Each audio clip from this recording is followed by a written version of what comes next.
What up, what up, what up, sports fans all over the world? It's your boy, Mac the Giants fan. I got my guy, Adam Costas. I got my guy, Zion Zenith. You know our homie, Jeffy NYG, Jeffy T, is definitely right here with us in spirit. We are the Full Horsemen of YouTube, and this is the Premium Takes Podcast.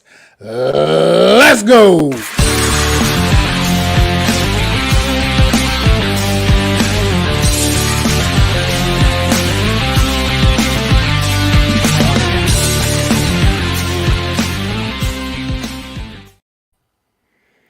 Good afternoon, good evening, good morning, whatever it is, wherever you are. How y'all fellas doing today, man?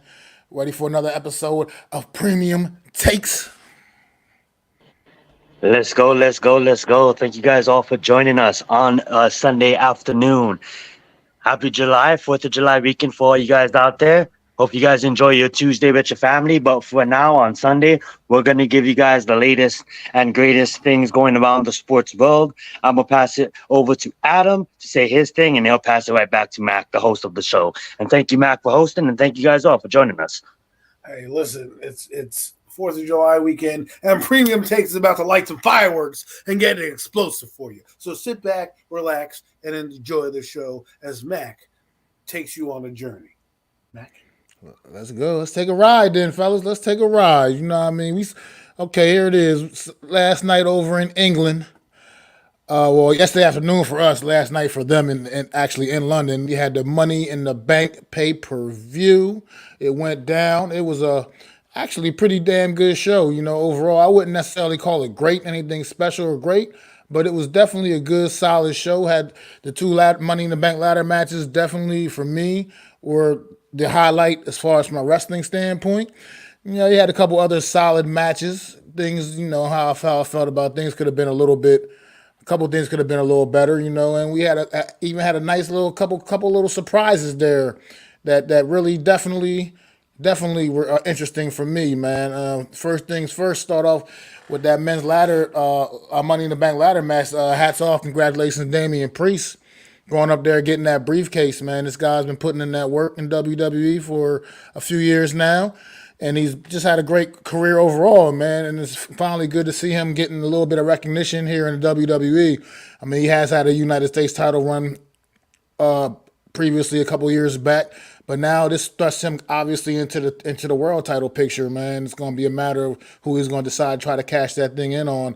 A lot of people wanted LA Knight get that briefcase. That's who I really would have liked to see get it. But at the same time, I'm okay with Damian Priest, because Damian Priest also has been putting in that work. He's been holding it down for Judgment Day, man, and it's good to see him getting some real recognition, man. How do you feel about the ladder match, Adam? I thought it was interesting, the outcome of the match. You can tell the ladder match didn't have as much juice as it was the first one. They didn't put the women's up first. Usually, if you don't think a ladder match is going to have any pop, you put that match first, and it delivered. It actually delivered better than I thought. I really liked LA Knight. I thought he really started to build his character and start to build that following with the fan base. They love him as a heel. They love he got great mic skills. He's built like they like him over there in WWE. But I'm not disappointed with Damian Priest. I always thought Damian Priest should have been on the title scene probably a little earlier. I thought he would get the IC title because I'm a traditionalist. I'm a guy who goes, you get the USA title, you need to then go to the Intercontinental title, and then you need to get the World Heavyweight title. That's just how I believe it should be. You know, obviously Gunther is doing a great job with that, so you can't take that away from him. So, Damian Priest, congratulations to you. I wonder who he's going to cash it in on, because he doesn't really have too much history with either one of the champions right now. So it's going to be interesting to see how they play this out. For sure. And one more thing on note on the men's Money in the Bank ladder match. Also, just gotta once again, man, I gotta give a shout out. I'm not the biggest fan of the guy, but I gotta give a shout out to the Logan Paul, man. Once again, stepping in here and delivering. Once again, looking good, looking like he's a seasoned vet, like he does this for a living. And I gotta say, man, the guy really looks like he belongs, man. So he's not just a sideshow act. He's the real deal. He's legit. And so I gotta give props to Logan Paul, man. Once again, putting on a great show, looking good, looking like just like all the rest of the guys in the match, man. He nothing. He doesn't hold back. He goes for it, balls to the wall, man. So Logan Paul definitely getting it done, man. He And probably is going to be a lifer on WWE as long as he can produce like that. He brings his following over. He gets in big matches. I would not be surprised if he's in a world heavyweight title match or some type of title match in the near future. And even if it's like a spot title, like the USA title every once in a while, I could see them putting it on him just because he does deliver. He is passionate about it. He's not like a celebrity who wants to be one and done. He's a guy that truly is making wow moments, from the Royal Rumble where him and Ricochet, collided chest to chest, which I'll never forget. One of the moments I'll never forget in just wrestling history. Like, that was the first time I ever seen that in my life. To being in a Money in the Bank ladder match where you actually look like you're a wrestler that's been there, a seasoned vet, taking some actual bumps. You got to understand, this guy's got endorsement deals. He's got a podcast. He doesn't need to be taking lumps. That's why he's not a full-time wrestler, because he has other endeavors. But to come back and deliver when he does on these big stage moments, it's pretty unique to see. And I wouldn't be surprised if Vince McMahon puts him in some type of title match or some crazy run. absolutely, man. Move on to the following the Money in the Bank ladder match. We had the women's tag team titles on the line. Yeah. Yeah, Shayna Baszler, Ronda Rousey defending against Liv Morgan and Raquel Rodriguez. I mean, the match itself, who really cares? I mean, I don't care about the women's tag team titles. I don't, so the match itself, I didn't really care much for it. But let's get to the ending of this match. This is where it got really, really good. Shayna Baszler heel turning on her partner Ronda Rousey, costing them the titles. Middle of the match. And it was absolutely spectacular for this reason, because Shayna Baszler has been one of the most disrespected superstars in all of WWE since she's been on the main roster. She was one of the most absolute dominant women NXT champions of all time. And to come up on the main roster and her wheels are just spinning. She's been put into just weak tag team after weak tag team after weak tag team. It's just been ridiculousness. She's not even a tag team wrestler. She didn't come up here with a pedigree of being a tag team wrestler. She came up from NXT. She was literally one of the most dominant NXT women champions ever. She went on a 400-plus day title run as the women's NXT champion, and then she comes up on the main roster, and I'm not even sure how many title shots she's actually had up here. Zero. I mean, maybe a couple or something. I don't know, but none of them were situations where you even thought she was legitimately going to win the title anyway. It was always a threat match with the title, not like a one-on-one match. So Shayna Baszler looking like she's finally going to get a push, maybe a singles push that she so desperately deserves, man. And also, for what it's worth, she's nobody's flunky, and that's how she's been booked lately, as almost like Ronda Rousey's little flunky. She doesn't even get to come out to her own ring entrance music anymore. They just add her on to Ronda Rousey's music, add her name to Ronda Rousey's graphic. She's nobody's flunky. Shayna Baszler is a standalone superstar in this industry, and hopefully she's going to get that push, and hopefully we'll even get that Rhea Ripley Shayna Baszler rematch that we've been waiting a few years to see again, because if you remember, Rhea Ripley's the one that took the title off of Shayna Baszler back in NXT. So hopefully we'll get that match again. That's something that they'll be building towards. Hopefully we'll see. But that was the highlight of that match for me, Adam. What you got, man? I thought it was very interesting, like you were saying. I know I interjected a little bit. Sorry. Where they turned in the middle of the match. Normally, they don't do that. The match wasn't even in peril. They were still, fighting and trying to win this titles. And all of a sudden, she's like, sorry, bang. And then, obviously Ronda Rodriguez and Liv Morgan, who you said something on the stream that you were doing, that tag teams aren't tag teams anymore. And I'm wondering why WWE even has a tag division.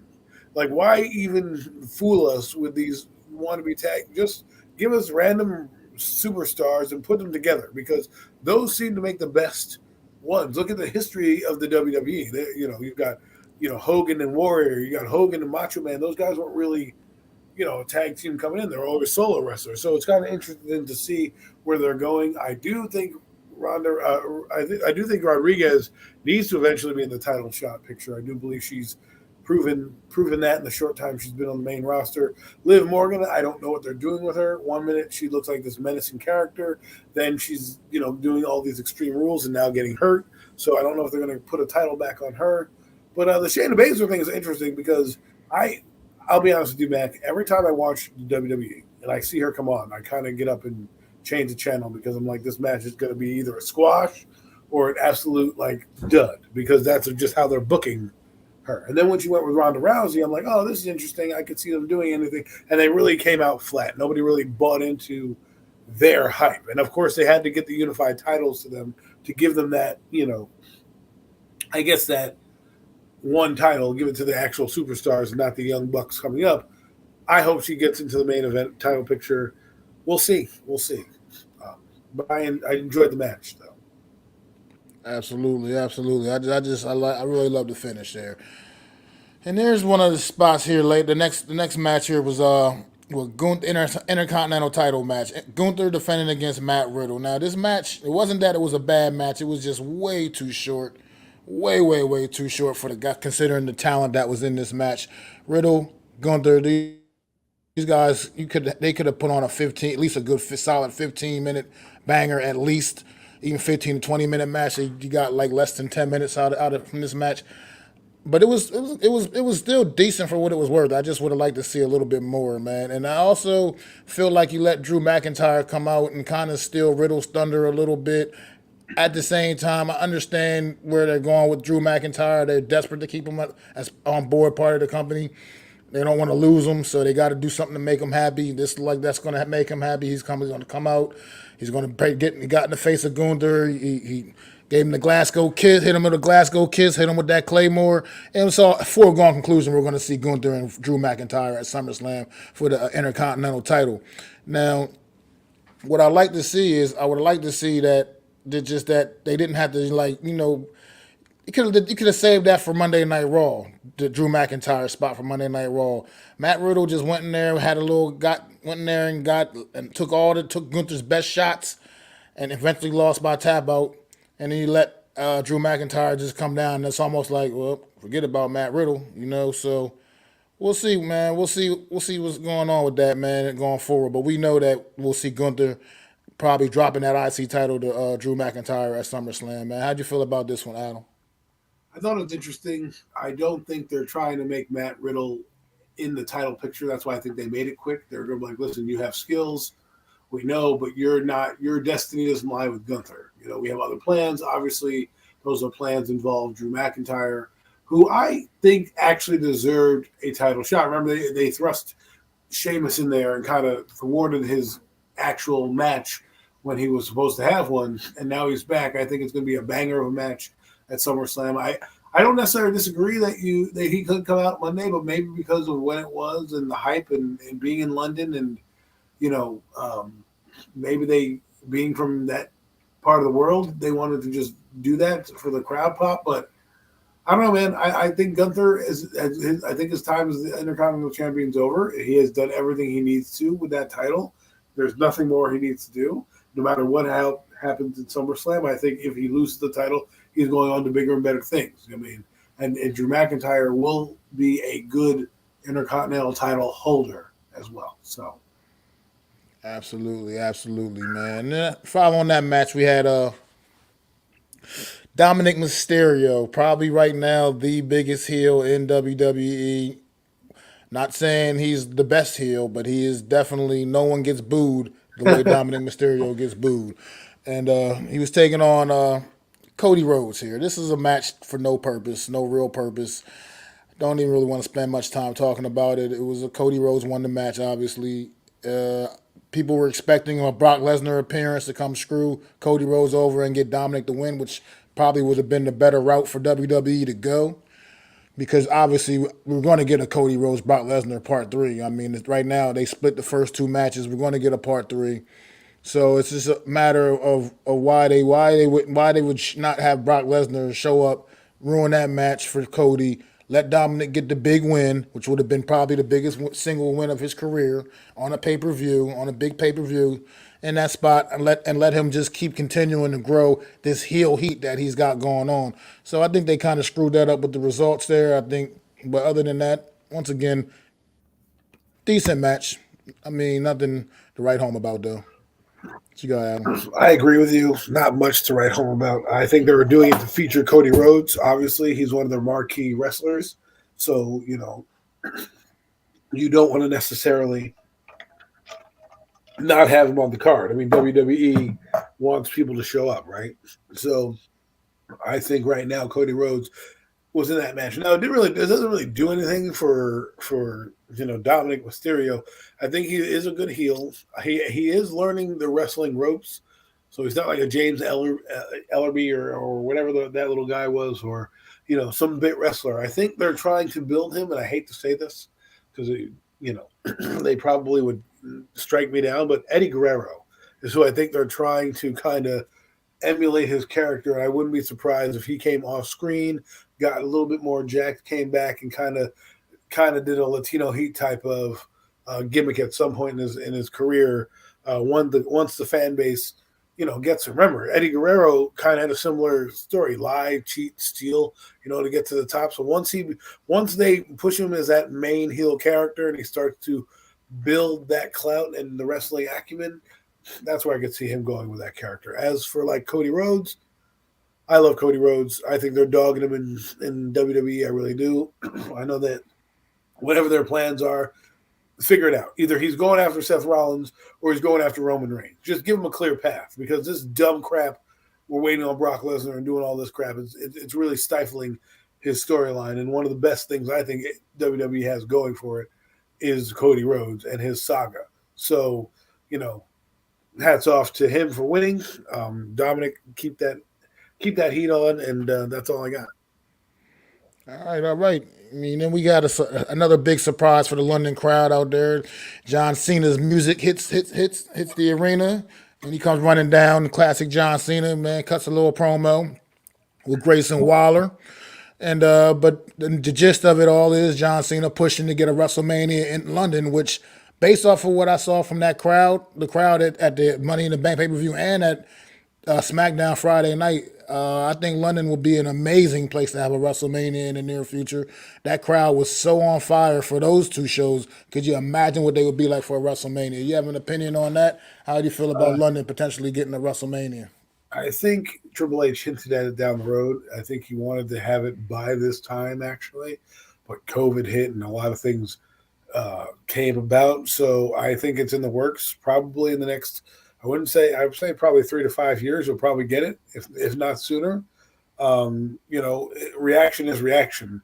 A reporter at the end asked Triple H that very specific question: when do you think you're going to be here? And he's like, we're working on it. And as of the response that they had, they deserve it. They deserve more than just like Money in the Bank is good, but go give them a SummerSlam. Go give them a Royal Rumble. Bring more pay-per-views there, and they'll show you. I mean, they're doing all these shows with Saudi Arabia and all this stuff and making these special pay-per-views, but yet there's London, who they did an NXT London, right? Didn't they do an NXT UK or something like that? At one point, that's how we got certain guys like Gunther and then other guys across the WWE. Well, guess what? Bring it there. I think Money in the Bank was a good test. It was not a huge pay-per-view, but if you really want to test them out, bring a banger there. Survivor Series, one of the main four that you've built your legacy on: Rumble, Mania, Survivor Series, SummerSlam. Do it, and when they roll the roof off, then you can be like, you know what? Let's do WrestleMania. That's right. Good stuff there, man. And obviously following that promo, we had the women. It was time for the women to showcase the women's Money in the Bank ladder match. And this match also did not disappoint. These women had some great spots in this match. All of them did. Down to Trish Stratus. Trish Stratus out there taking big bumps like she's still a regular competitor, in-ring competitor. I mean, she kind of has been the last few months, obviously, but she's obviously a little bit older than all the other competitors that were in that match, and she was taking those bumps just as much as the other ladies were. I feel like the spot of the match was Zelina Vega, Zoe Starks. I honestly thought one of them was going to be seriously injured. I thought Zoe Starks might have broke her damn neck. I'm surprised neither one of them came away injured from that one spot on the ladder that they did. That was quite impressive. Zelina Vega is definitely growing as an in-ring competitor. But at the end of the day, man, Io Sky, definitely most deserving woman in that match to win that briefcase. And I'm glad they got that decision absolutely right without issue, man. I love the way Io Sky, how she handcuffed Becky Lynch and Bailey together and went up there, climbed over top of Bailey, grabbed that damn ladder, grabbed that briefcase, and just at the end of the match just sat there on top of the ladder holding the briefcase up while Becky Lynch and Bailey were just still handcuffed. I thought that was totally awesome, man. It was a really good match, man. These women put on the show. How do you feel about it, Adam? I thought for the first time the women stole the show in a match. I thought they had a little bit more higher spots than the men. You know, like usually when you look at the ladder matches, you're seeing who the high flyers are. That's why you put like a guy like Ricochet in there and the Shinsuke Nakamura. But these ladies brought it. They brought it. I mean, some of the spots you're like, if that was a man, the ladder's breaking, but still, watching somebody's body bounce off a ladder still hurts, even if it doesn't break, you know, effectively break or anything like that. But I thought it was fun to watch. I thought the handcuffing thing was awesome because it's two, I guess you could say two legends of their eras, right? Becky Lynch and Bailey, both will be Hall of Famers. I think we can agree on that. So to have them be there and almost like pass the torch to a newcomer, right? Sky, who's been pushed, right? Who they're going to break up Damage Control, obviously, after this. You know, it was good to see a new face and one that really deserves it. I've heard a lot about Io Sky in NXT, how she was pretty good there and did a lot of good things there. And I've heard good things now. And they obviously put the tag titles on them for a reason. But now it's time to give new blood. And that's what I'm starting to like about the WWE. Damian Priest, Io Sky, not household names, but I like the direction that these two respective Money in the Bank winners can do. There's so many storylines that you can chase after and do, right? So I don't know who she's going to go after. I think it would be great to go after Asuka. I just think they would put on an absolute banger, and it would be a great, I guess maybe a pass the torch moment. Who knows? But I don't, the other women's title matches. I don't know who's the other title holder again. It's Rhea Ripley. I don't think she's meant for Rhea Ripley. I don't think her destiny is Rhea Ripley. I think her destiny lies with the Raw women's, the SmackDown women's title holder, Asuka. I do believe that. I think that's what they're going to do. I do believe she's going to do that because I can't. I mean, imagine Io Sky cashing in against Rhea Ripley. I mean, wow, that would be something. Something. I just think it would be Asuka because I just feel like their personality is very similar. It would be Asuka's a fantastic, one of my favorite women wrestlers of all time. I think she deserves this title. I hope she holds it a long time. But if anyone gets cashed in on, it probably will be her.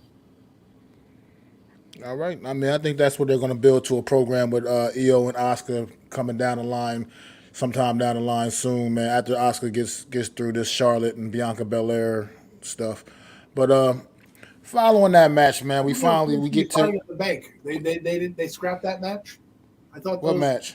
I thought the Raw Women's Tag title was supposed to be on the line at Money in the Bank. That did not happen. Is that a different show? No, that was on SmackDown. Asuka defended that on SmackDown the night before, on Friday night. All right. Which is crazy as well because why wouldn't you just have it on a damn pay-per-view instead of on SmackDown? But that's none of my business either.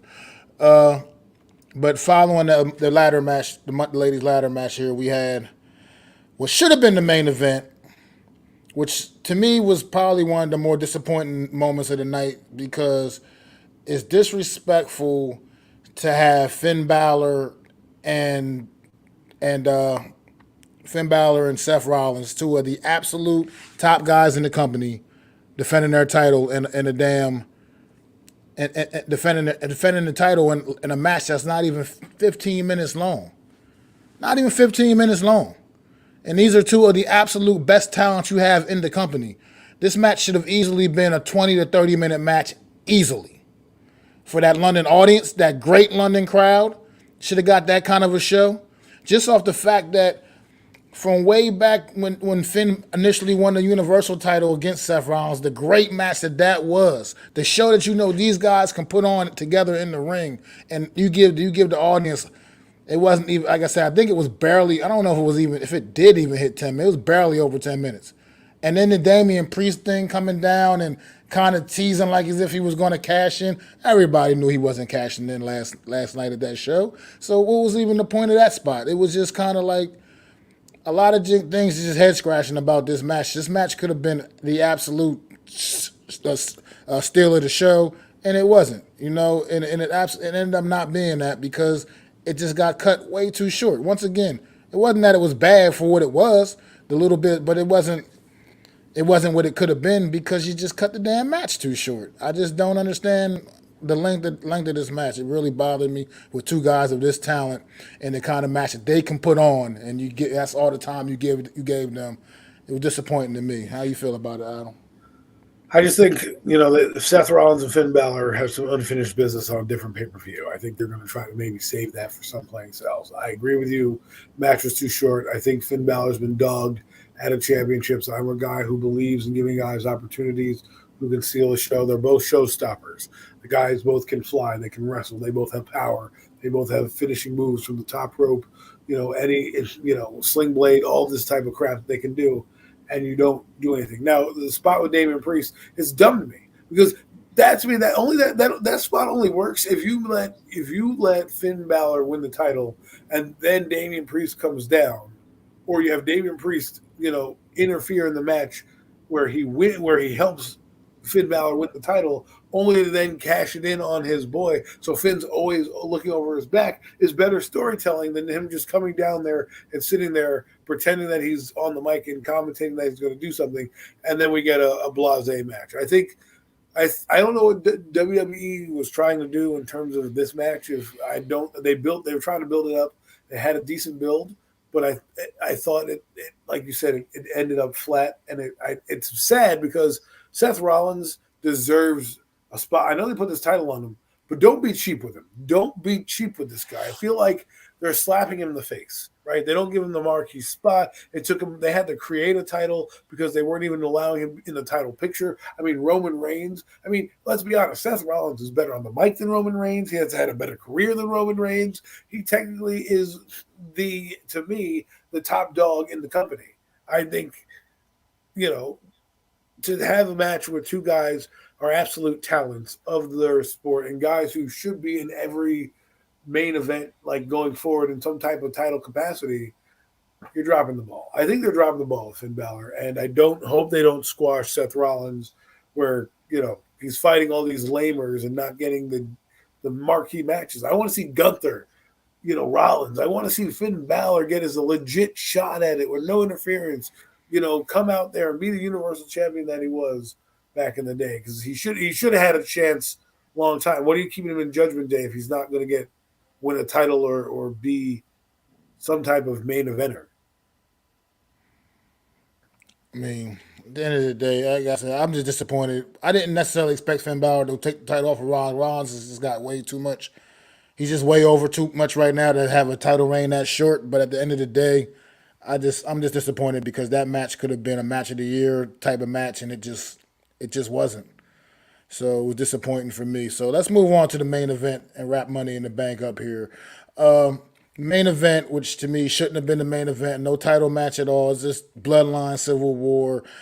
But anyway, it was the main event because of the Roman Reigns factor, obviously. Roman Reigns and Solo Sikoa taking on the Usos. And this match it started off pretty slow for me. It was a good half an hour long match. Started off pretty slow, but the second half of the match definitely things picked up and became a really good match. It had a really solid finish. Little shocked at how that Roman Reigns took the pin, but at the end of the day, that's the way they went. So now where do we go from here with Roman Reigns going forward and this whole bloodline thing? Obviously, I think it's going to be coming to an end, but just don't see exactly when. How do you feel, Adam, about it? I like that he lost. I'm happy. I think it's the only person he could have got pinned by is Jimmy, or Jay, whichever one. I get them both. It was Jay. Jay pinned him. Jay is the guy because he's had the beef. He's been main event J, all that stuff. So it's only fitting for him to do the 1, 2, 3, right, and finish him with a frog splash. I don't know where you go from here because I expected Roman Reigns to lose earlier than this. And the fact that he's lost now in a technically a non-title match, no one to blame but himself. He can't blame Solo for losing, right? He can't go back and have a hissy fit like he did with Sami Zayn and a few other guys. So interesting to see. I'm done with the bloodline. Like this to me, it means it's over. Take the Usos on a different direction.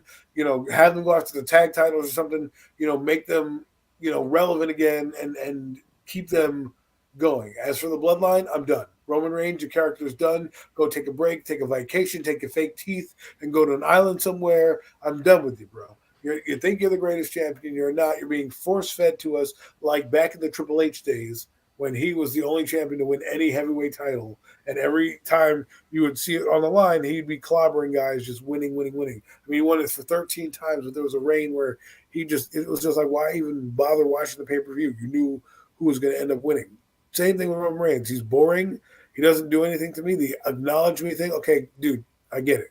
All right. But half the time you're winning via cheating or one of your goons helping you out. It's over, Roman. The Roman Empire is crumbling. We are watching it end, and I'm so glad to see it. Absolutely, man. Overall, though, solid performance, solid show. Nothing, like I said, I wouldn't rate it great. I don't give it the show an A because there's a few things. Like I said, some of the matches were cut a little bit shorter than I felt like they should have been, considering it's a pay-per-view. But overall, pretty good show, man. We're going to move on, though, and we're going to get into a topic. We're going to bring my guy Zion back into the flow of things, man. The NBA free agency, man. And Zion, we haven't heard from you, so, man, why don't you start this off? Let me know how you feel about the early NBA free agency getting underway. Absolutely, absolutely. That was a great take on WWE Money in the Bank. Thank you guys for that great insight on that. That being said, a lot of things have been moving around free agency in basketball. One thing to just focus on, the Miami Heat real fast. Gabe Vincent has went to the Lakers. I believe he had signed like a $33 million deal with them. So congrats to Gabe. And then Max Strud was assigned to trade at the Cavs, multiple years with $63 million on that front. Victor Oladipo had gone to the Thunder. And then the big name that I guess all Miami Nation is really waiting for is Damian Lillard. Now, the chances of him coming to Miami is higher now that he has requested a trade from the Portland Trailblazers. But that being said, there's still a lot of teams in the mix. There's still a lot of teams that have players on their rosters that they can trade for Dame time. So just because he's in the mix, as a Heat fan, I am, trying to dampen my expectations as much as I would like to see a team with Bam, Butler, and Dame time on it. I would like to see Tyler on that team as well, but I think Tyler is going to be a part of the trade package. If a trade package is, will have to be, they're going to want at least one of them, either Bam or either Tyler. And I think Tyler is the one that Heat Nation, Miami, Pat will give up. Well, not Pat, but Pat Riley will give up. But we have to give him something. Absolutely. With multiple picks in the same times. But it seems like the Sixers out there, trying to deal Horton. It seems like Adam's team, with Brooklyn out there. They might have the capital and the players and the and the draft picks to go acquire Dame. So right now, fingers crossed that he can land it with the Heat. It is going to take another team to come into this trade. I wasn't talking to Adam, but I did send Adam in the group chat a message on how it's Tyler landing on Brooklyn, because we are going to need another team, a third team to come in to make this trade possible. But outside of the Heat Kingdom, moving to other news around the league, a question what I wanted to ask you guys too as well is, with Chris Paul now going to Golden State, and with talks of Dame coming to Miami to try to set up a super team in Miami, and Chris Paul added into Golden State, his super team is becoming really overrated. You see a team like the Denver Nuggets, who basically brought in someone like Gordon, but obviously drafted and raised up and built it from within. the Nuggets were a super team, but in a sense of it's a super team with that kind of was built from within. You know, if you look at the Warriors was the kind of the same thing, kind of built within, but in a sense of did they even need Chris Paul? You know what I'm saying? So like is teams looking at these Nuggets with outlier like Jokic that is just an alien, you know what I'm saying? Um are they scared? That's my question to you guys. Like, are they scared, and do they feel like they need all the firepower they can to go up against these monsters? And that's my questions I leave with you guys. Well, I think the Nets trade to Dame Lillard, I don't want him if it's straight up. Like if I'm going to get a couple players, but Dame doesn't land on Brooklyn, fine.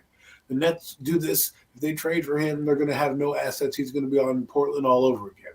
Best bet for him right now, if he wants to leave, is Miami. He's got Jimmy Butler down there. He's got the fantastic rebounder they have. I forget what his name is. You know what his name is. He had that great postseason. You know what I'm talking about, Zion. What's his name? The Say it one more time. I walked to get some water. your power forward that had a great series. What's his name Oh, again? Caleb Martin. No, the other guy.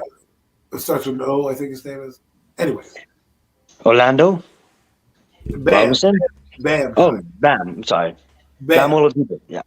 Sorry, I forgot his first name. Bam Adebayo. Yeah. Bam. He's a guy that's ascending. So you don't want to get rid of him. You have Jimmy Butler there. Damian Lillard goes there. He's got a team that's already has been there and done that, and is going to be a great complement piece for them. He goes to other teams bad.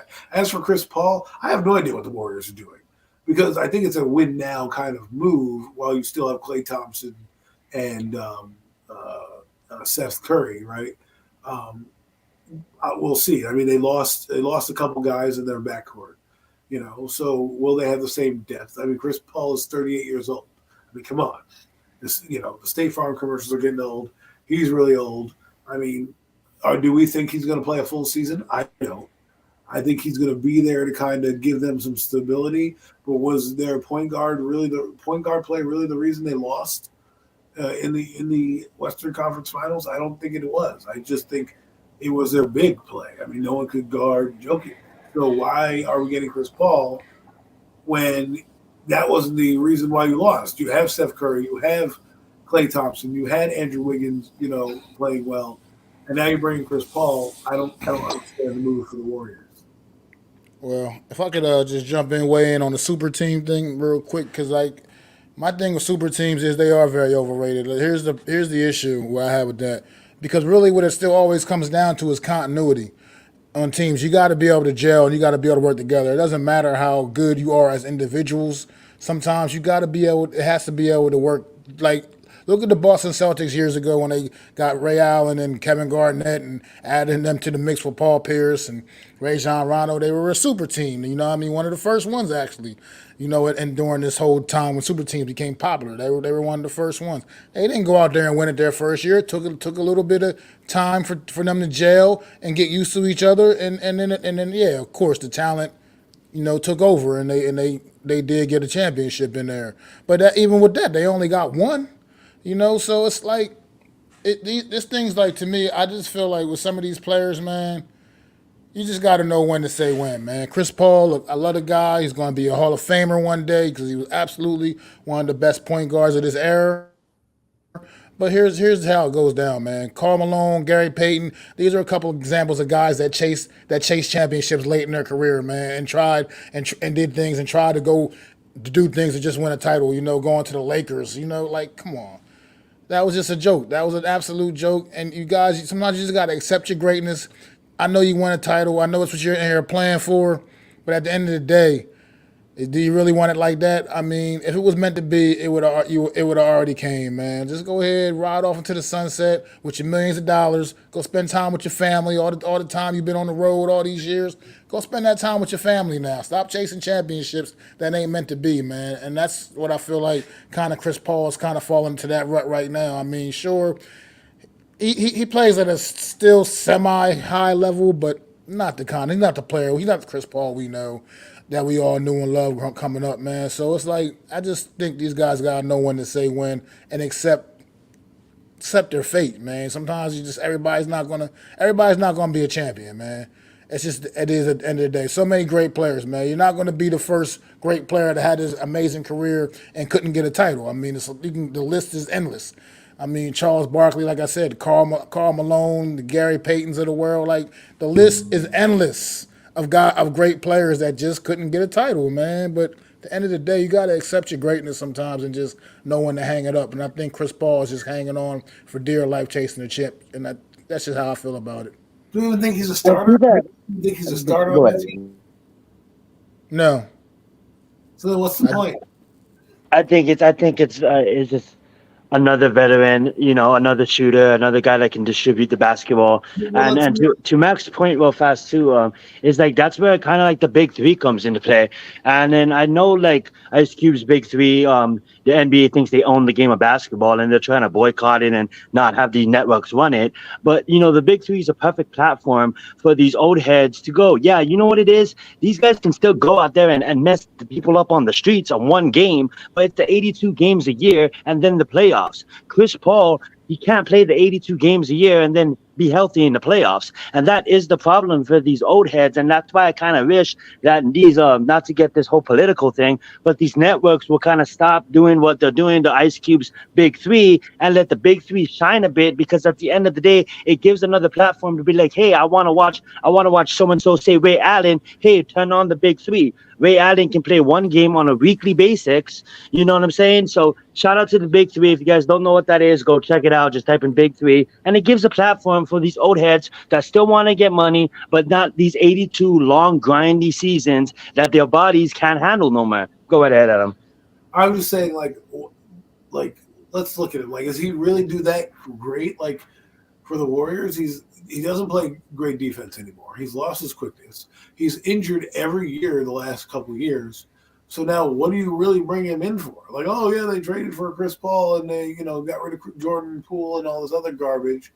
And yet here we are. Like, I don't really think, like, you have Seth Curry. Is he going to be your starter? I do believe so. So then you have Klay Thompson. And then Andrew Wiggins is on there. And then I guess you're going to have Draymond Green because, he's Draymond out there. And then your center, whoever that might be, Looney. So what does Chris Paul play? He's going to be a spot starter for you guys? Like it could be in the sense of they're trying to do what we did with Kyle Lowry. You just come in off the bench with the second team and help the second team produce points. That's what I think. Distribute the second team for the second team and distribute the ball for the second team and help the second team score points. And yeah, he's going to see some minutes with the first team as well. But that's exactly what we did with Kyle Lowry. Won a championship with the Raptors and we had him coming off the bench. I think if Golden State and Stephen Kerr, one of the smartest coaches in the league, I think that's probably his plan is to do it, but exactly what we did with Kyle Lowry. I don't know, man. I just think it's a move where it's dumb.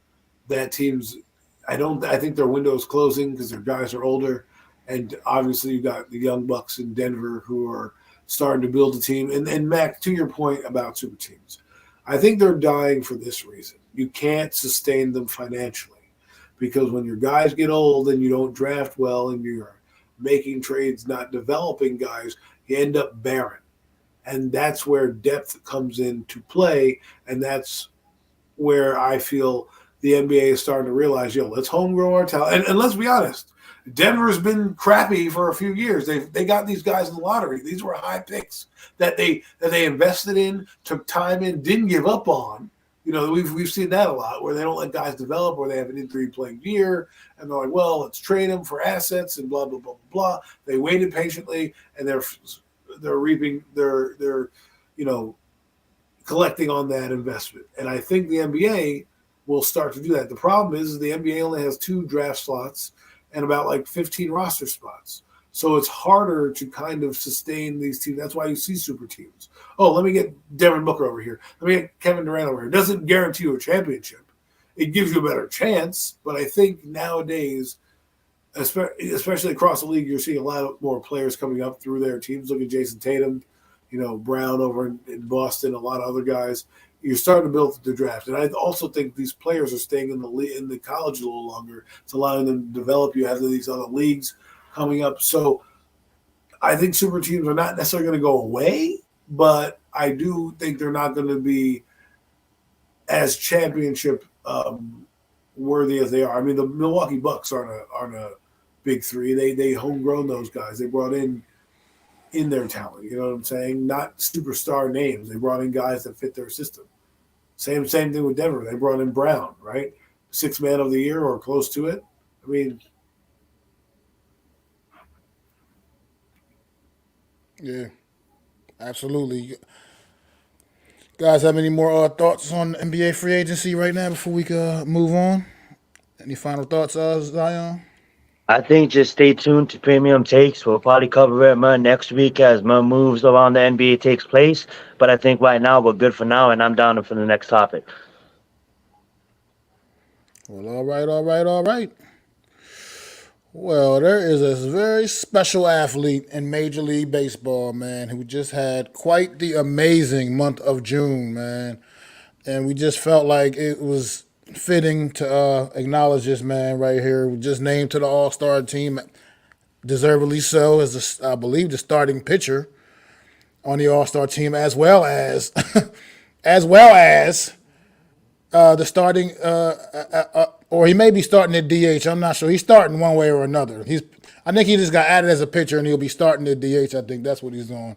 But that's the whole point. This guy is absolutely amazing. Shohei Ohtani, named to the All-Star game, basically in two different positions.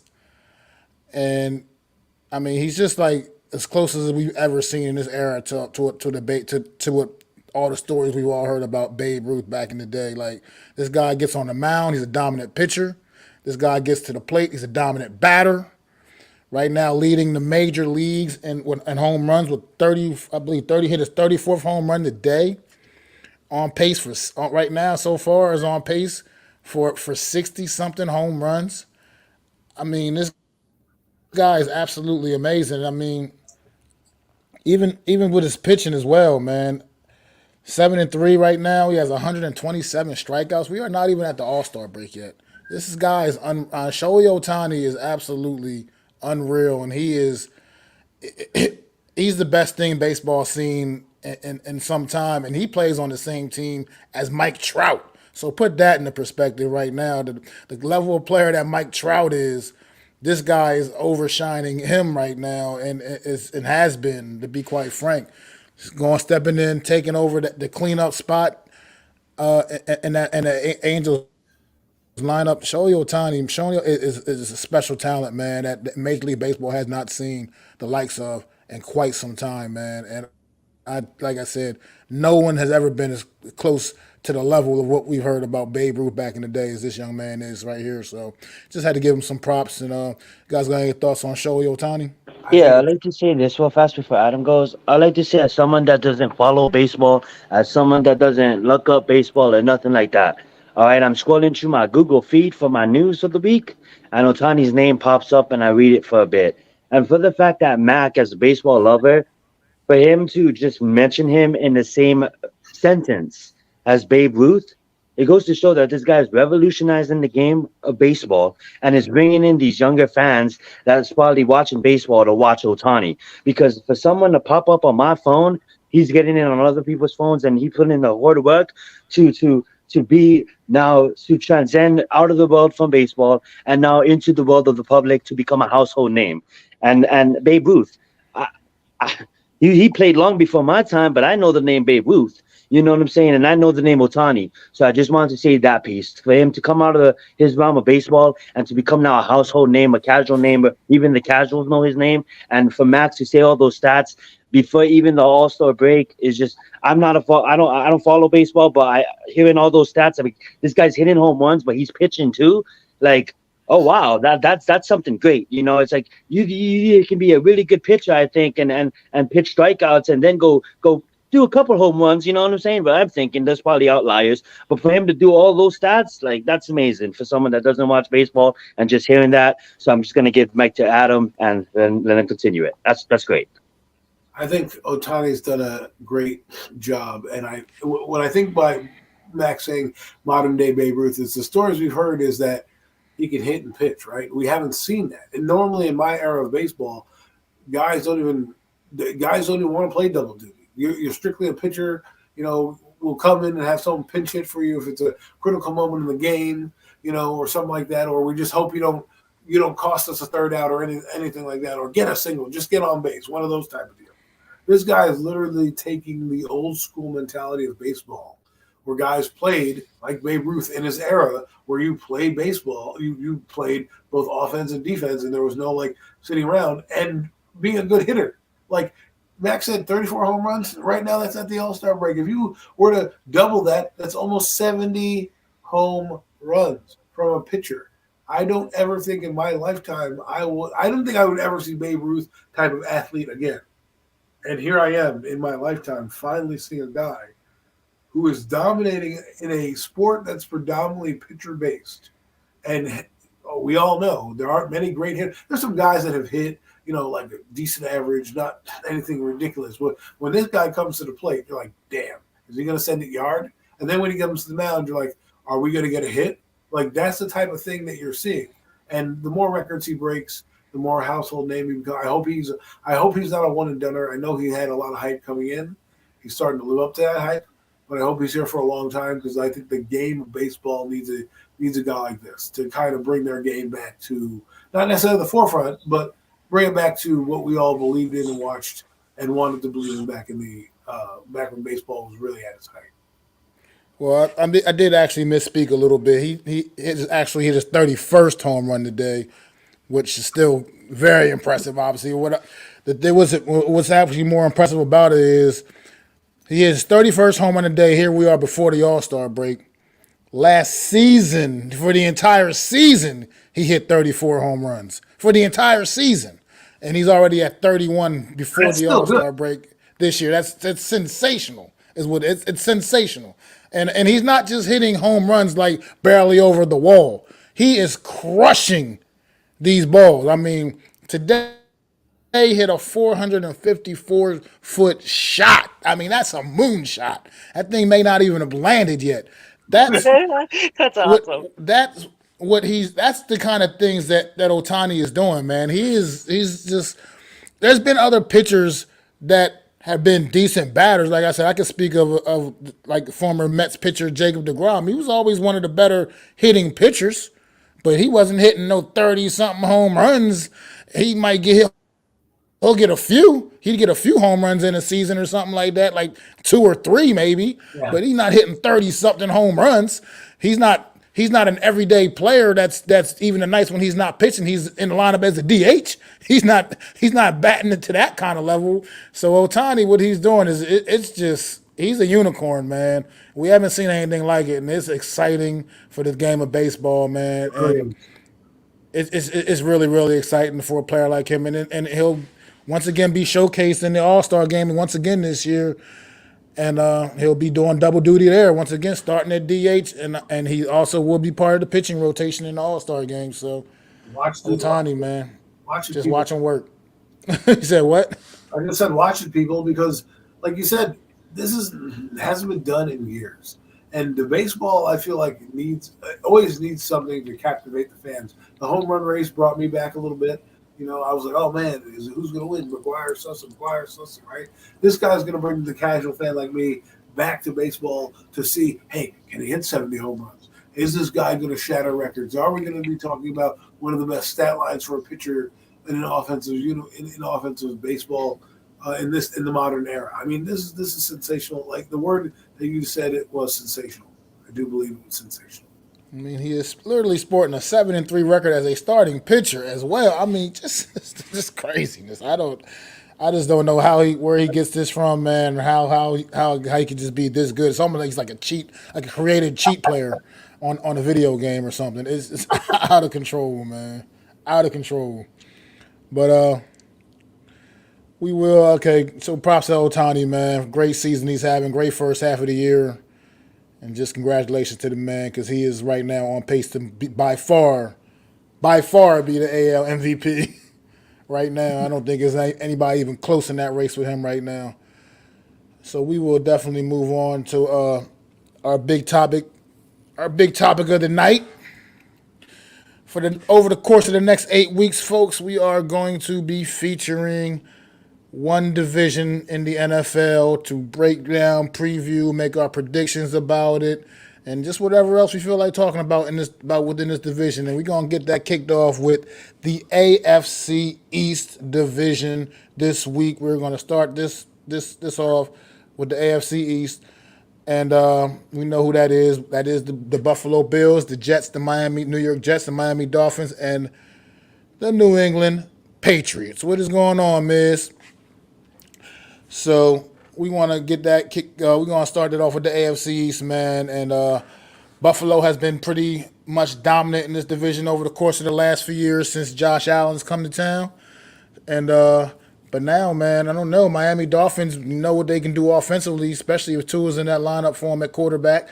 And now the Jets have added one Mr. Rogers to their lineup, man, over there in New York. So they got the quarterback situation figured out. We already know what kind of receivers and the running back situation over there with the Jets.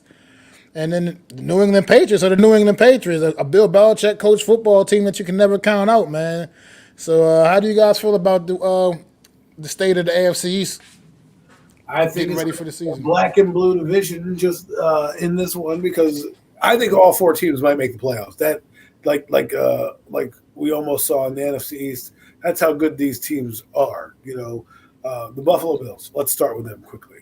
Okay, I love Josh Allen. I love what they're doing. Obviously, there's a little dissension amongst the ranks with the frustration of Stephon Diggs. That happens when you win. However, this is a telling sign.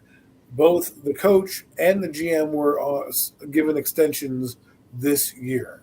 This a few weeks ago, just recently, they're there until 2027.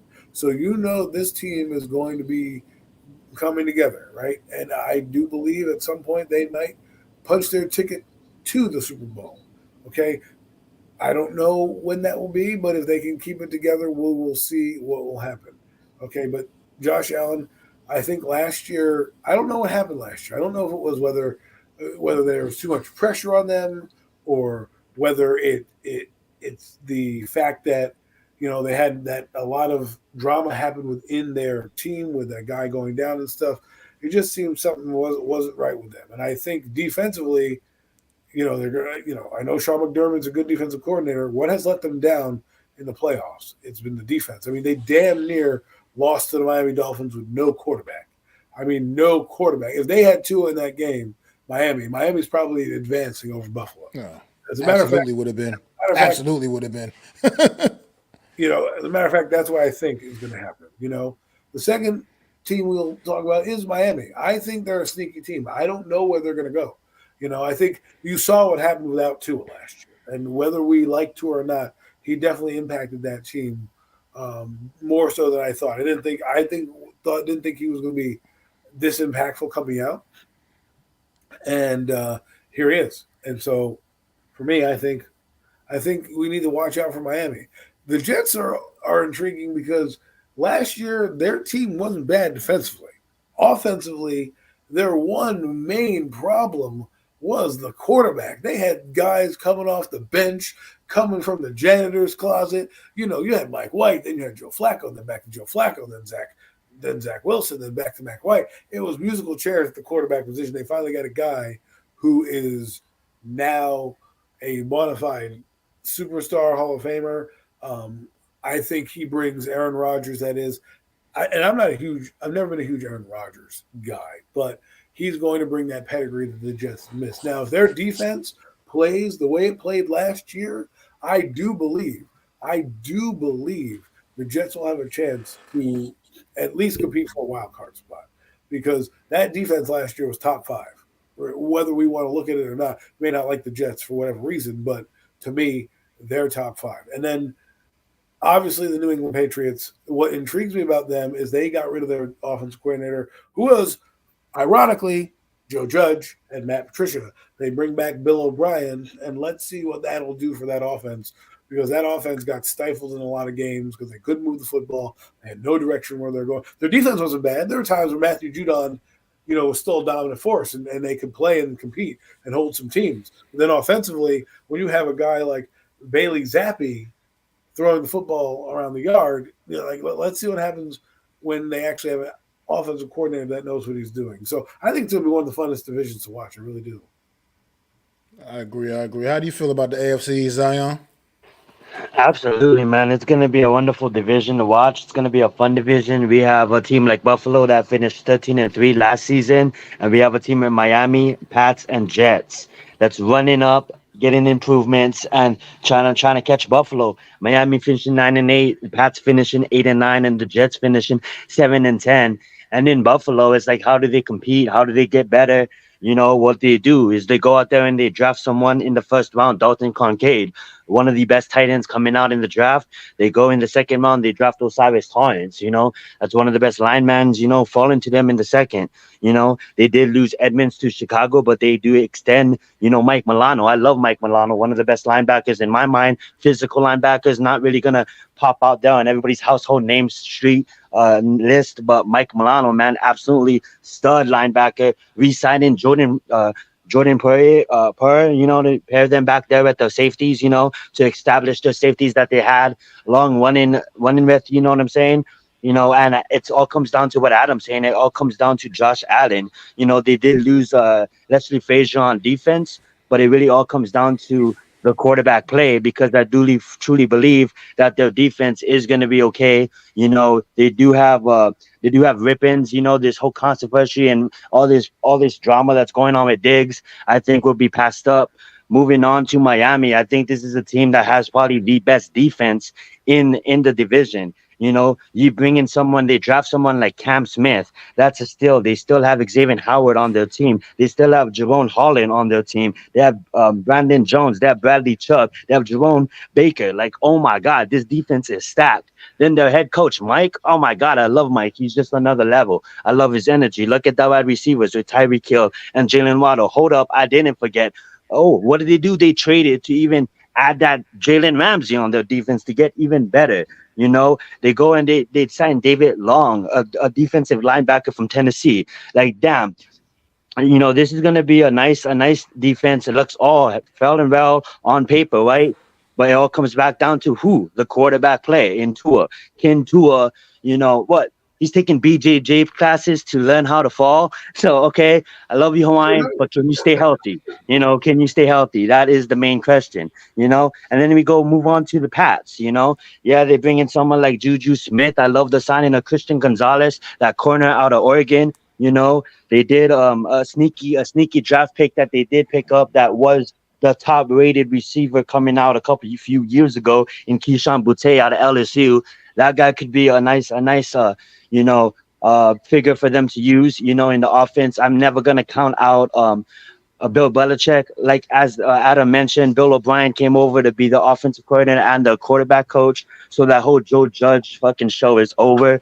And then let's move into the team that we all really want to talk about, right? The team that is set up to really as far as I love Miami's defense, the Jets defense is right on par with them, and they're gonna get the running back in Hall back and Brees Hall. Yeah, they finished 7-10, but guess what? They re-signed Quinton Williams, a threat on defense. Not really a threat, but someone that you go try one against that guy. You know what I'm saying?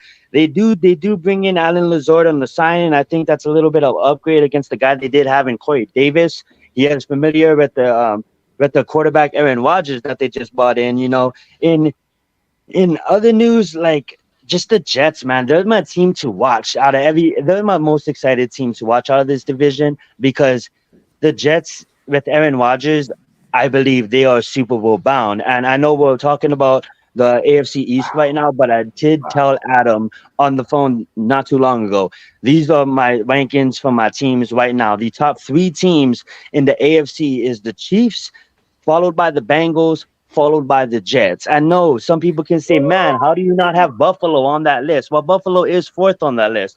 But I just think the Jets with Aaron Rodgers, and guess what? Buffalo, yeah, you have a stacked roster, but you gotta deal with Bill Belichick's mind. You gotta deal with sorry for swearing, but you gotta deal with the defense of Miami, and you gotta deal with Aaron Rodgers. So it's the division just got a lot more harder. So let's see what happens. But throwing it back to you, Mac. Well, look, that's great stuff from both of you guys right there, man. Absolutely great stuff here. But All right, I'm gonna come with my opinions right now. This division a little bit. Buffalo is still right now at the top of the mountain until proven otherwise. I can't just knock them down right now, man. I mean, Miami, everybody's been putting the work in this offseason. The rest of this division getting a lot closer to them. I will admit that. But right now, until somebody proves otherwise, Buffalo is still the top of the mountain here, man. And I feel like the Miami Dolphins were just the Tua concussion situation last year just really stymied their season. That offense was clicking on all cylinders. That offense was, I mean, well, at least the passing offense anyway. So it was just absolutely lights out. They got one of the best wide receiving duos in the league, obviously, in Jalen Waddle and Tyreek Hill. And if they can get some consistency in the run game, a little more consistency in the run game, that offense can be downright scary. I mean, downright scary. As long as Tua stays healthy, they get some consistency in the run game, they could be a really scary offense. Like I said, the Patriots run by Bill Belichick, man, you just never know what to do with that because you can't. Bill Belichick is such a great coach that he's going to take what he's got to work with and he's going to get the best out of them no matter what. So it's just you never know what to expect from the New England Patriots. You just never know how good they're really going to be. Right now, on paper, it looks like they're probably the fourth worst team in this division. But at the end of it, but are they really? I mean, it's the New England Patriots, and they're run by Bill Belichick, man. And as far as the Jets right now, how I feel about the New York Jets, I think let's hope they're not going to be a victim of reading the press clippings, man. Because right now, everybody's anointing them. They're getting anointed. This team, let's face it, at the end of the day, was a 7-9 football team a year ago. Or whatever that record. Yeah, I think they were 7-9. Or Yeah, 7-10, excuse me. 10 right Seven there. and Same ten. thing. Same thing. So you mean at the end of the day, I mean, I know they've had an amazing offseason. The moves they've made had a great draft, acquired Aaron Rodgers, all great. But it gets got to translate onto the field, man. At the end of the day, you're right. Their defense was lights out last year. Defense was definitely keeping them in football games. The injury to Brees Hall certainly didn't help anything on the offensive side. And they had the offensive rookie of the year and the defensive rookie of the year. So this Jets team on paper does look really, really tremendous. But the game ain't played on paper, man. And the fact of the matter is, as great as Aaron Rodgers is, this is New York City now. It's not Green Bay. So once you just have a little bit of, you got to deal with that New York adversity now. You know, your name's going to be all over the headlines if you go out there and have a bad game, have a bad day, man. And how's he going to handle that? How's he going to respond to that? We're still all yet to see any of that right now. So Aaron Rodgers, I know how great he is, but these things matter. These things do count. I mean, look at Zach Wilson, all the talent in the world, man. But pretty much media eats him alive in that city, man. And that's pretty much one of the main things he can't handle. He can't handle the tough questions. And I'm sure Aaron Rodgers will definitely handle it a lot better. But at the end of the day, we don't know how he'll really handle it because he's been dealing with the Green Bay media his whole playing career. This is now the Big Apple. You are in the media capital, and I understand he's Aaron Rodgers and he's answered the tough questions and he's had the microphones and the cameras in his face his whole career, but it ain't the same. And it's different. It hits different in New York City. It absolutely does. Like I said, you go out there and have a bad day, you're going to be all over the newspapers, all in the headlines for all the wrong reasons. And you got to be able to handle that stuff. So we'll see, man. But the Jets definitely look great on paper, but I can't put them over top of the Bills right now. Not right now. They got to get on the field and prove it to me and show me how good they actually are, man. But right now, a lot of people do have the Jets making even a deep playoff run. So we'll see how that turns out for them, man. But I'm just right now, I'm a believer in what I truly know. And what I really know right now is I believe the Buffalo Bills still hanging on as the best team in this division right now. But I think the Miami Dolphins are a little closer, honestly, than the Jets are because they were right there. They were right there a year ago for most of the season with the Buffalo Bills, and they really were competing with them until all the stuff with Tua, man. Like you said, like Adam, you already said, in that playoff game, if they had Tua in that playoff game, we're not even. They would have took the Bills out in that game easily. They competed with the Bills with their third string quarterback. I don't even know who that guy was that started that game. I can't even remember what his name was. I don't know who the hell he was, where the hell they got him from. But they stayed competitive in that playoff game with that guy. So if they had two out there winging the ball over the field to Waddle and Tyreek Hill, talking about a way different result in that game, man. And so I just really feel like right now the AFC is going to be a fun division to watch. It's going to be one of the most competitive divisions by far. And you're right, it's a division that I wouldn't be shocked if all four teams made the postseason. It wouldn't shock me one bit because that division is going to be competitive.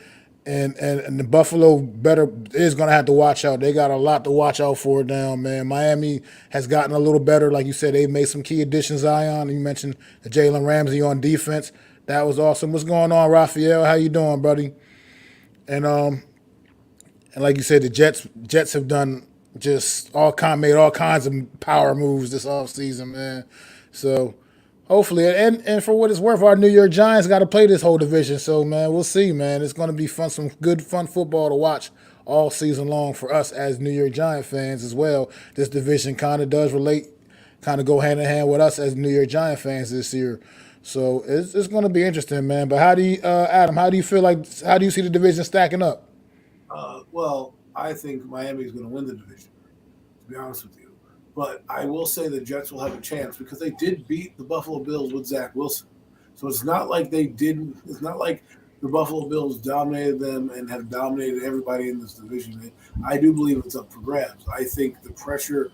Let's focus on the Jets real quick. The pressure of winning is now, right? They know that they're a good team, defensively top five. Offensively, they know what their shortcomings was, right? So that's where I think Aaron Rodgers is going to help. I think he's going to take the media by storm. I think first of all, I think the Jets are going to be winning teams. I don't think he's going to have much to deal with. And when's the last time Aaron Rodgers has had a really, really, really bad game? So, some of his bad games are better than most guys in the league. So I think he'll be fine that way. I think hopefully he's a mentor to Zach Wilson, and maybe that'll build his maturity level. We'll see how that goes. As for the Miami Dolphins, what intrigues me is their backup quarterback is Mike White. I believe if Mike White's in the game against Buffalo, they're headed to the divisional round. That's what I believe. They lost a wild card game to a guy who was an undrafted rookie who still threw for like 200 yards, who left some plays out there. Literally, like there were guys running wide open that he missed because he was scrubbing toilets, and now he's starting quarterback for your team. That's why I believe. But I think Miami is so explosive. I mean, Tyreek Hill had 1,700 yards last year. 1,700 yards last season. Okay, and now you're going to give him all these weapons. You've built the offensive line, one of the best offensive lines in football, let's be honest. Tua had a coming out party. Like I said before, I didn't think he was going to be a guy that we were talking about as being a top quarterback. He played like one when he was in that system. He played like the national championship guy with all the hype. If he can come in and do that. Now, he's put on a little weight. I know people are making fun of him because he's filling out his shorts a little bit more. Who cares? I don't. Drinking beers, who cares? Sammy Baugh drank beers all over the place. He had a beer gut, Sammy Baugh. But he could throw the football all over the damn field. If the guy stays healthy, Miami has a chance. If he doesn't stay healthy, they still have a chance because Mike White is there. Mike White is a competent backup quarterback. He's won games in this league.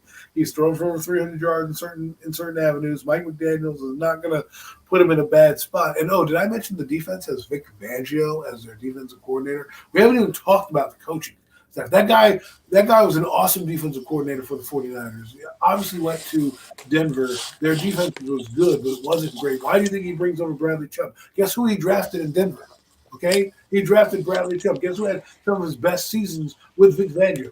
Bradley Chubb. So I think the Miami Dolphins are set and primed for a takeover.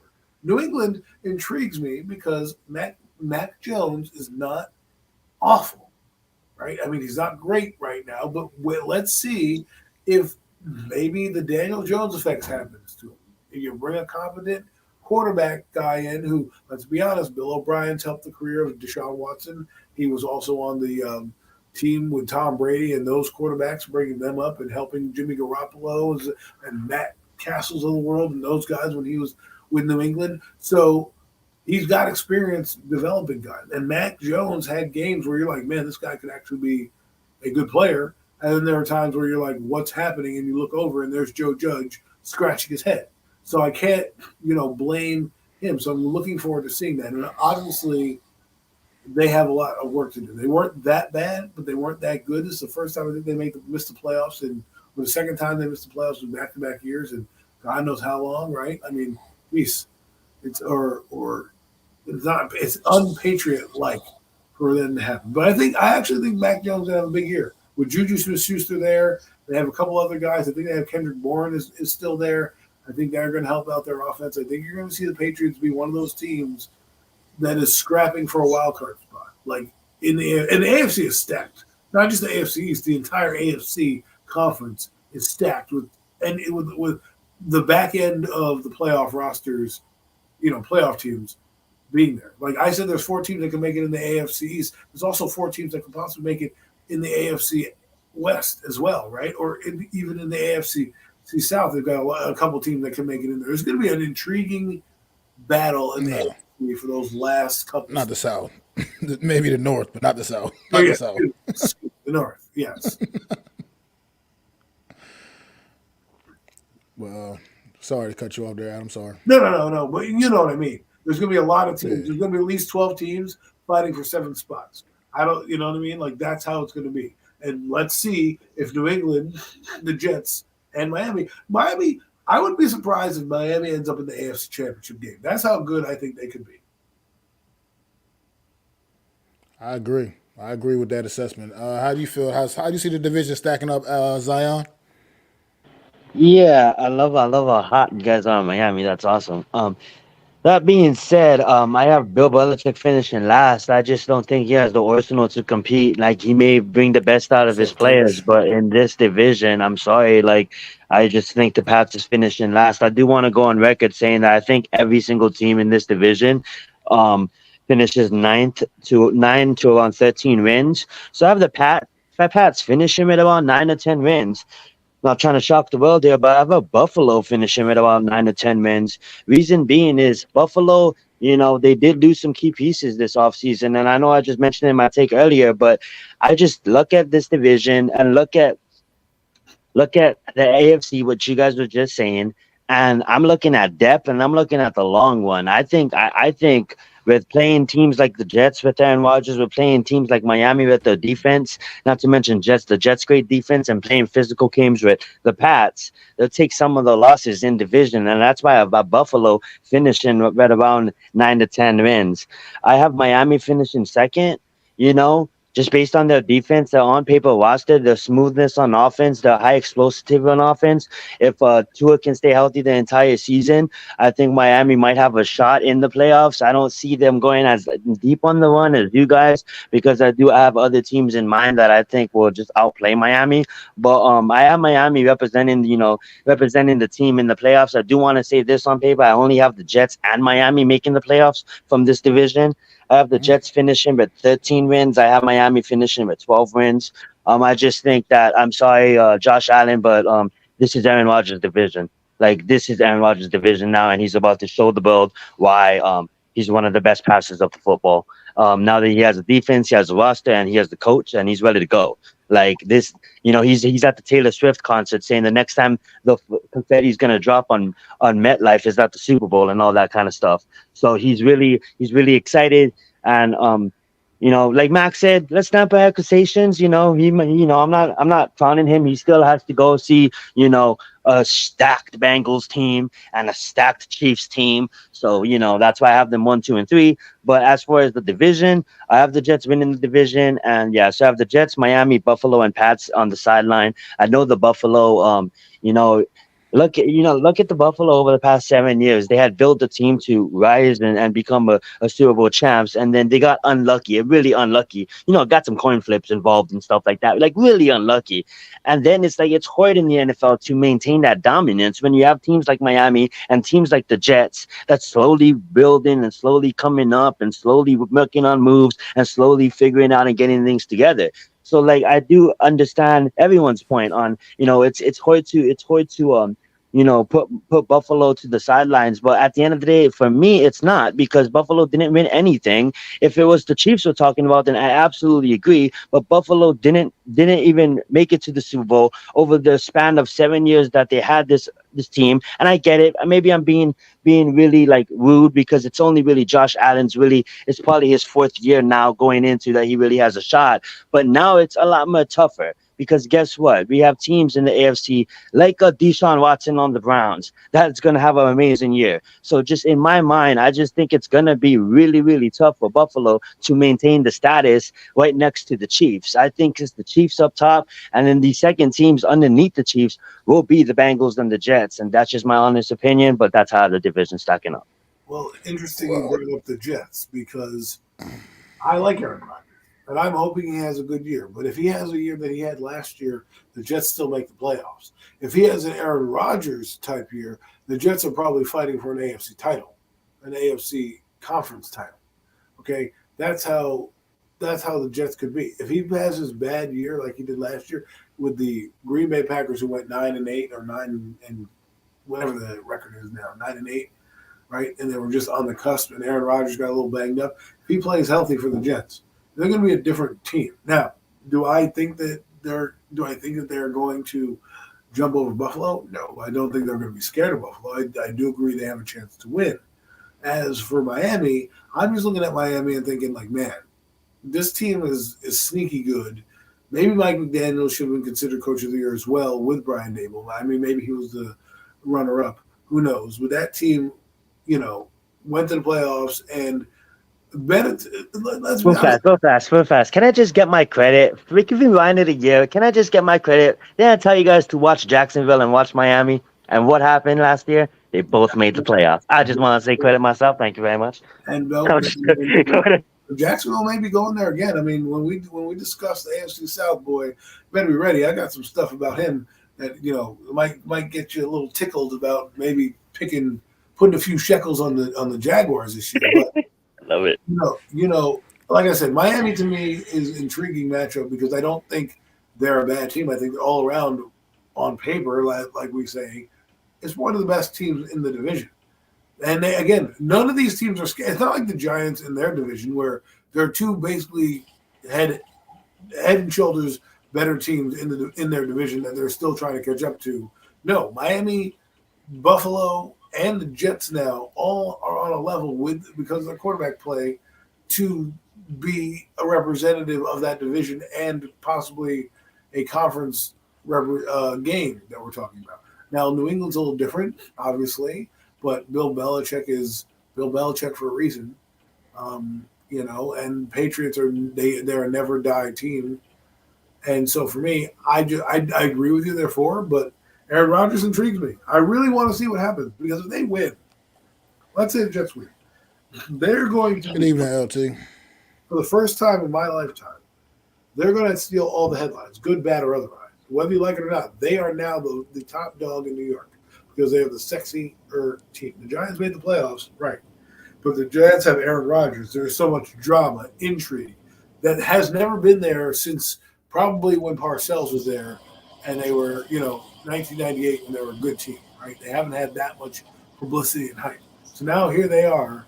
Will they kick in the door and become the big brother of New York and steal the headlines? Who knows? But I think Miami could be good.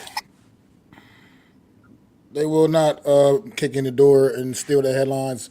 They will never be the big brother in New York football. That will always be reserved for the New York Giants. I'm sorry, Adam. I got to throw that in there. But at the end of the day, call me old school, call me whatever, man. The game's not won on paper. The game is won on the field, man.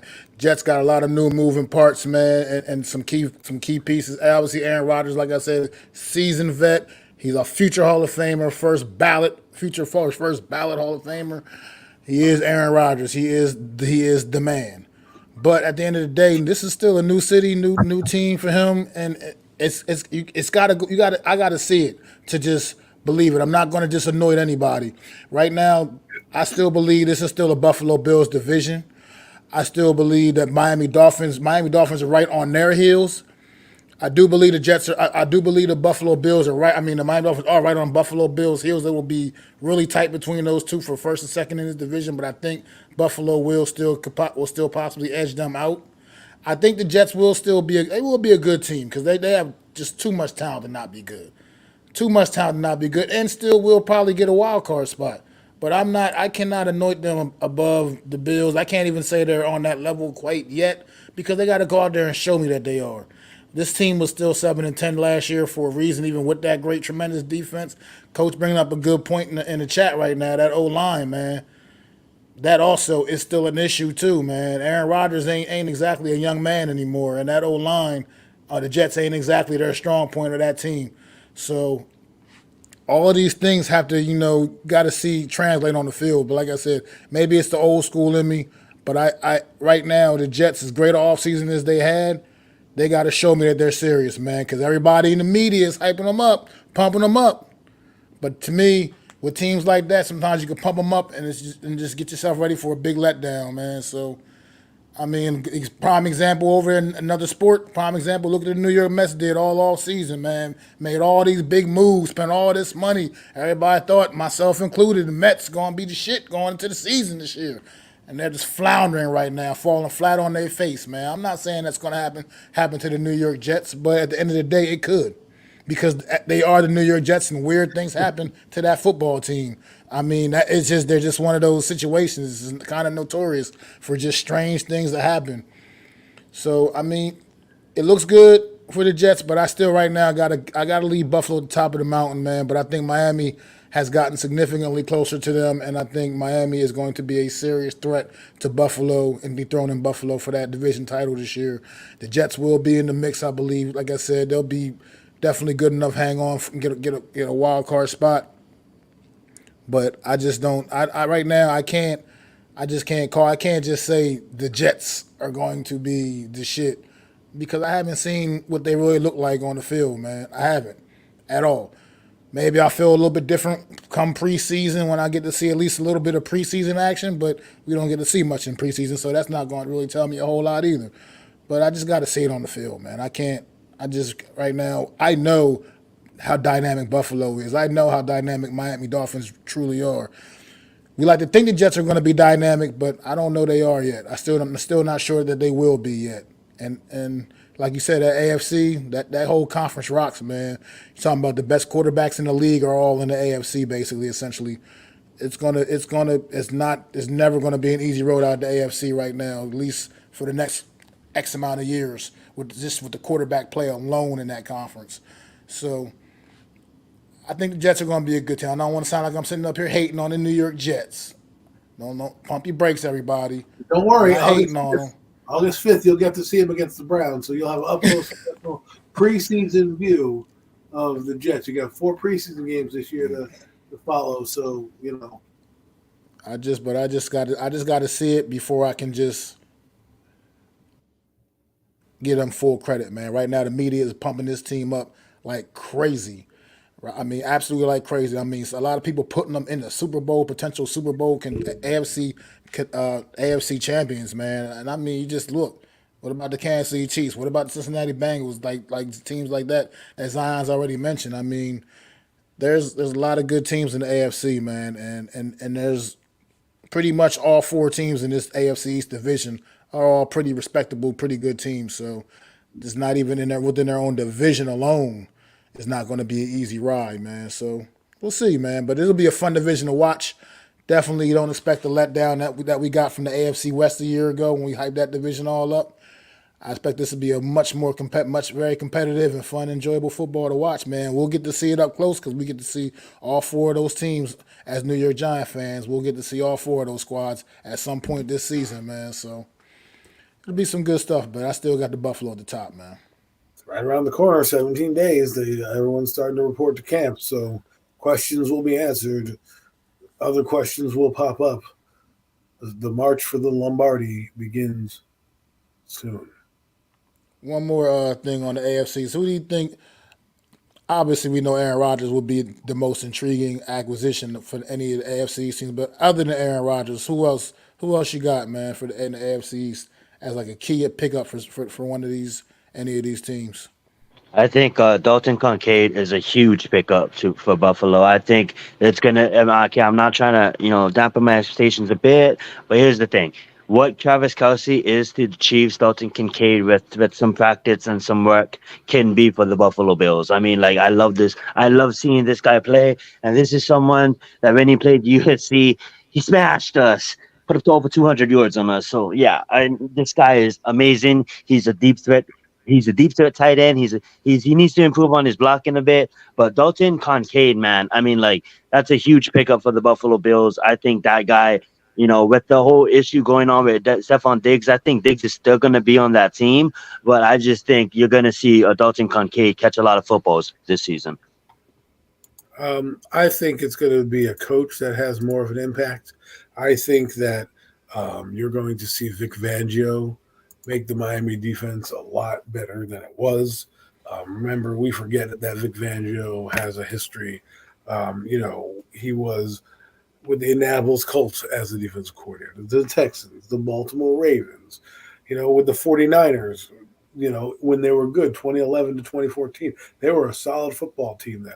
He was with the defensive coordinator of the Bears, their team, 2015 to 2018. That's why he got the head coaching job, because their defense was top. Obviously, in Denver, he was pretty good with their defense, and now he went with the Eagles for a bit. And I know people are going to say, well, the Eagles sucked in the game. There was a lot more going on in that game than Vic Fangio. But I think him coming in and having an already talented defense, it wasn't a bad defense last year, but let's be honest, it wasn't a good defense either. That's why they're bringing in Vic Fangio for this specific reason. I think that could put them over the top and make them a better team and a team to be reckoned with in the AFC.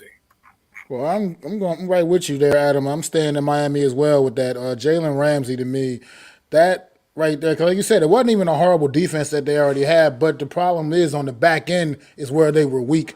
And Jalen Ramsey definitely gives credibility to that secondary right there as a player that can take away at least half the field for opposing offenses, man. And so I think that's going to be big for the Miami Dolphins. It could be big time for the Dolphins. And like I said, we already know what they can do offensively. All the weapons they have all over the place, man. And as long as Tua stays healthy, man, I think this team can really get rolling this year, man, and make and do some better things. Because last year their season, like I said, with all the Tua injuries, concussion situation, it just really really put a damper on their season and it really ruined things. And they still when they got into the playoffs, they still remained competitive in that playoff game against the Buffalo. Yeah, so they stayed competitive, and I think the